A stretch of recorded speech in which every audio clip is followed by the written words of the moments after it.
So notice what happens with the third one. Then he opened the third seal. I heard the third living creature say, come and see.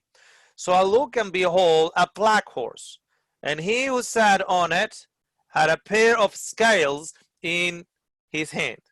And I heard a voice in the midst of the four living creatures saying, a quart of wheat for a denarius, and 3 quarts of barley for a denarius, and do not harm the oil and the wine.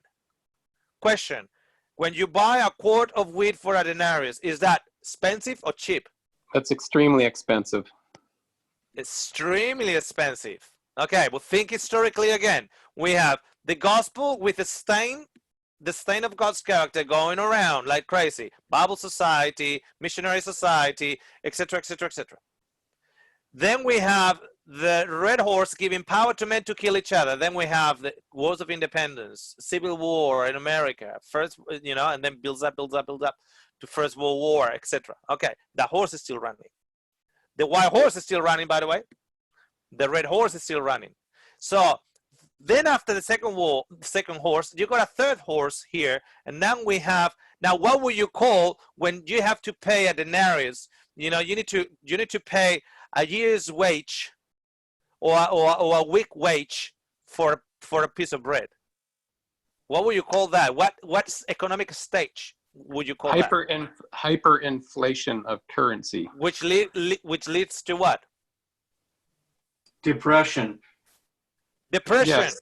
Okay. So get a load of this. So what does it's not saying there's a shortage of food. It's just saying it's really expensive. It's very expensive. It's very expensive. So we have words like recession. We have words like economic. So I don't know if you noticed, but this economic system that gets affected. Of course, war does that. War will bring inflation. War will bring the recession and depression and so on. So look historically again. So now we got the Bible society, missionary society with a stain of God's character going around. Then it's just looping around the earth. Now we let go of the second horse. Now it's giving power to men to kill each other. Now we got wars of independence in the late 1800s. Then we have now the Civil War of America and other civil wars all around the place. Spain was, we talk about the 1936 Civil War, but they had previous wars before. It's just going around. Now we have recession, we have depression, and we have it within an economic system because, it's just giving price, setting up a price. It's a price set. So don't touch the oil or the wine. We can look at wine as the blood of Christ. We can look at oil as the spirit. But I'm just going to ask you a question. If you're looking at historically, let's go to set ourselves in just the turning of the century, from the 19th century to the 20th century. So from the late 1800s to the now early 1900s. And do you realize that the Rockefellers and the Morgans and the Shills and everyone else established a commerce called the oil company? Petrol, fuel. Don't touch the oil. You can get into Iraq, but don't touch the oil. You can get into Venezuela, don't touch the oil. You can get anywhere, just don't touch the oil, because the oil is power. Just don't touch the oil.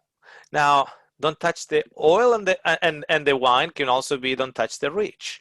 So they still have an elite that have wine, those that can afford it. And they can have oil, which is more expensive than flour.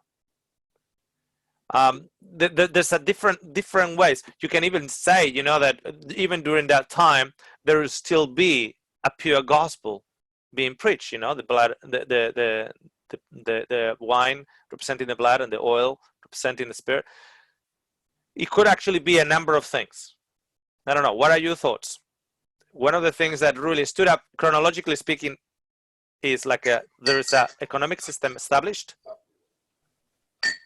that can accommodate for recession, and at the same time, we know that wars have been fought for oil, and by oil I mean crude oil, for all the 20th century.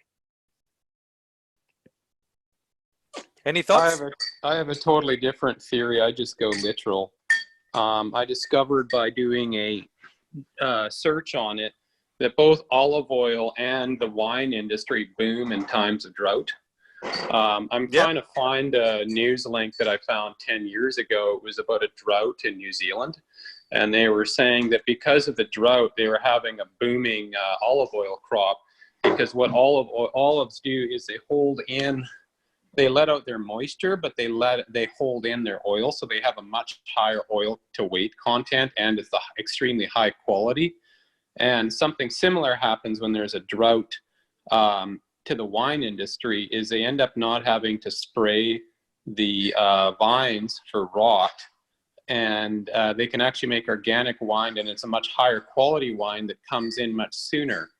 And so I was also in Australia, just so you know, in your backyard there, during the 9-year drought in what's called the Rice Bowl of Australia, where they used to be grow enough rice to feed 40,000 people a day.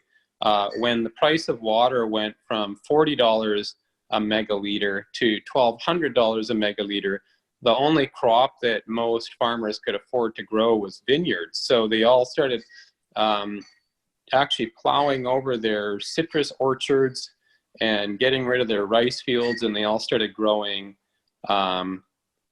orchards, because it was the only marketable crop at the time. So ironically, all the other crops that it mentions, barley and such, they're very thirsty crops. So in Saudi Arabia, for instance, they did away with growing wheat because it was too thirsty, as they were running out of water. And so anyways, I see an indication here that there's going to be droughts, but okay. So anyway, that's been my interpretation. At this point, what I'm doing is just sort of following that chronological buildup. So there is also that contemporary buildup that I believe, because bear in mind, the horses are not stopping. Even from then on, they haven't stopped. The wild horse is still going. So that's what allows us to sort of look at it from the contemporary, from the historical coming up to the contemporary one.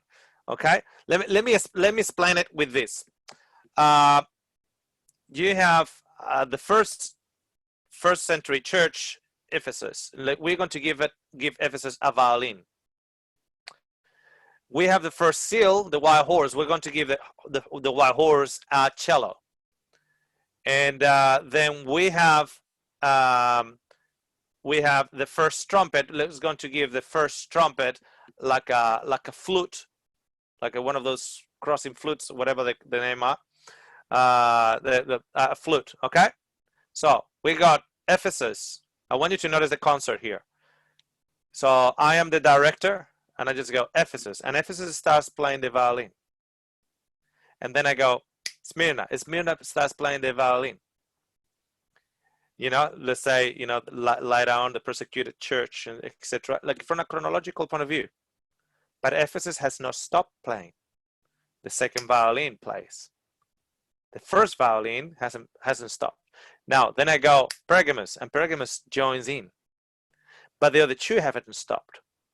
Then when we go to Philadelphia, I got 6 violins playing. Before I give room for the 7th violin to play, I give room for the first cello to play. So the first horse comes up. Oh, sorry, yeah, the first horse comes up, which is the first cello. So we go second cello, third cello, fourth cello, sixth cello. And we actually found that link verse in last study that jumps us to the releasing of the winds. So then as the 6th cello is playing, then the first flute comes up. And basically what we have is a build up on that masterpiece orchestra in which you go more additions, added to the final one, in which it will be like a huge climax, crescendo, and run, and then it go this up. Then you go that one and go that one and go that one, and then you go the final trumpet and you go the vroom, huge one.